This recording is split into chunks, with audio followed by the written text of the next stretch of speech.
Hello everyone guys, म चाहिँ अहिले तानलुङ ब्रिजमा छु। यो ब्रिज चाहिँ एकदमै लामो छ, हाइट पनि निकै हाइट छ यो ब्रिज चाहिँ। अनि पहिला चाहिँ हामी यता माथिदेखि चाहिँ माथिबाट पुरानो बाटो चाहिँ, अनि नयाँ बाटो यो नयाँ ब्रिज। गाइस, म चाहिँ अहिले पुलमा यसो हावा खाएर फ्रेस भएर चाहिँ जानु पर्यो भनेर ट्रक जान्छ, ट्रक लट्ठ बोकेर।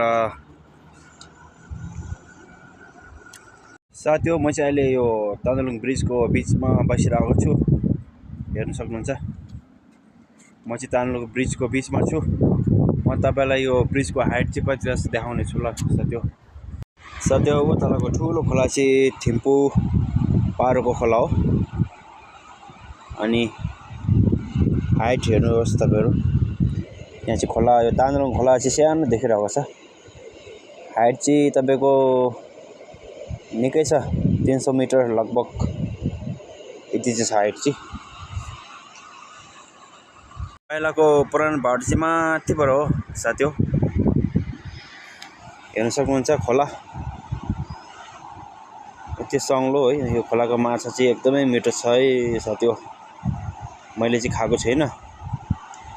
हाइट चाहिँ तपाईको कम त हाइट छैन त आमामामाम।